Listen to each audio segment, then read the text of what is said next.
Alrighty, so we are here, and we're going to be taking on the new Dragon God Orsted boss on stream. I have Rigatoni as my partner, who is a very good friend of the channel. So he is going to be using a little bit better of a team, of course, but he's going to swap out as soon as we do this first run, so don't think that this is just, you know, me relying on him. A couple of people have been telling me that the mono red team from back in the day is actually really good for this, because if you're unaware, they basically have a passive where they do 500% extra damage to light and dark characters and take 500% less damage from those characters as well. So you can't just rely on, you know, the one ultimate or Purgatory Meliodas or anything, but people were telling me earlier that the regular demon team does pretty good.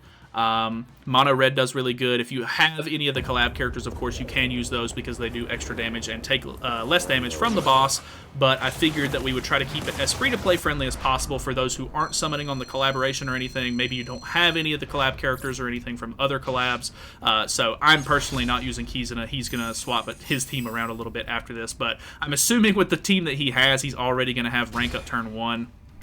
And the Kizuna buff and everything. Plus Freya is going to do an insane amount of damage right here as well. So we shall definitely see how that goes. So that should, I think, give me the buffs as well. I think we just upgrade on Escanor here. I think he's going to end up killing by himself here with just those cards, if I had to guess.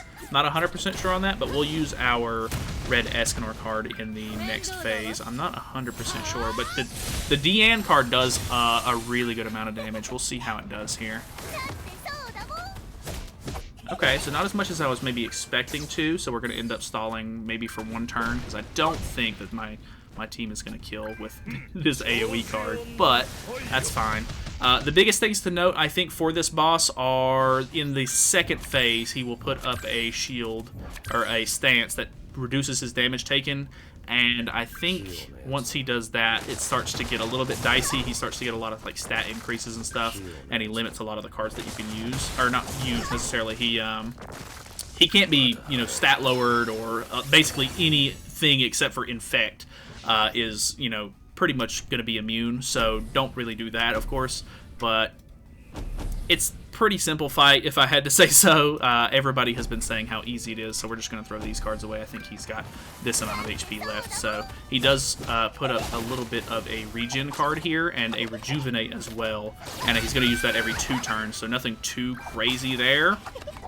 But we should be pretty much good to go, pretty set for this next phase, because we have really good Escanor cards. Oh, did I?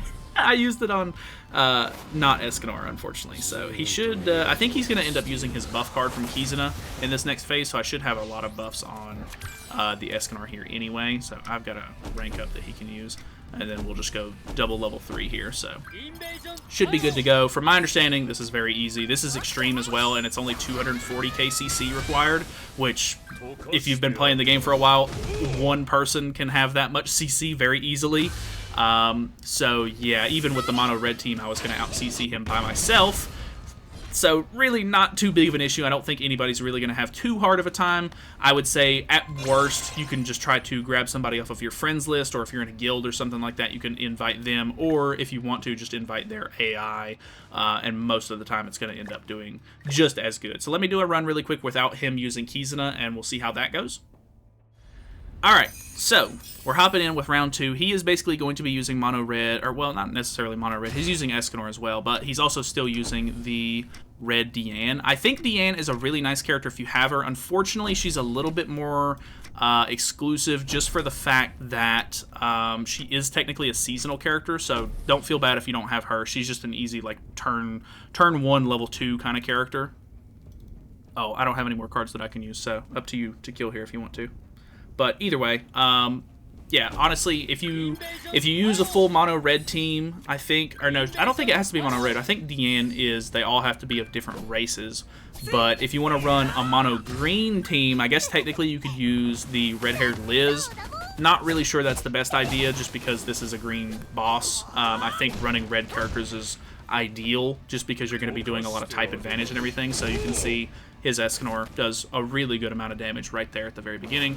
Another one of his passives, by the way, is Overcome, I think it is, or Overpower. which is going to make him do more damage depending on how low his HP is. So you definitely want to try and, you know, if you're going to go into the second phase, actually, is it the second phase that he has it? I know he has it on phase 1, if I'm not mistaken. He actually doesn't have it on this phase, if I'm not mistaken. So I think it's only the first phase. You want to make sure that you're killing on the same turn, if possible, because they also did a Camilla boss way back in the day whenever they did the 7 Catastrophes bosses and stuff like that had it. And if you weren't killing like within the first turn, like if you weren't just building up cards and everything first and then attacking with big cards, if she survived at all, like you were basically gonna get you know, completely wiped. So be careful with that on phase 1, of course. But honestly, the boss isn't really that hard. There are way better characters nowadays that aren't just regular red Escanor. Obviously, if you have Freyr or Freya, they both do really, really good damage. Freyr in particular is really, really good because of his ultimate and everything. So if you have him, you could definitely just throw him on. But yeah, very easy boss. Nothing really to complain about. Super, super like simple. Nothing too complex. But either way, thank you guys so much for watching. Hopefully the guide was helpful. I know a lot of people probably didn't need a guide for it, but I just wanted to put it up just in case. But yeah, obviously if you have the collab characters as well, you can use those. So because they just do extra damage and stuff. So very cool, very pog. Thank you for watching. If you want to be part of the live stream next time, because we're live with the chat, feel free to subscribe. So, yeah, I don't know. See you later.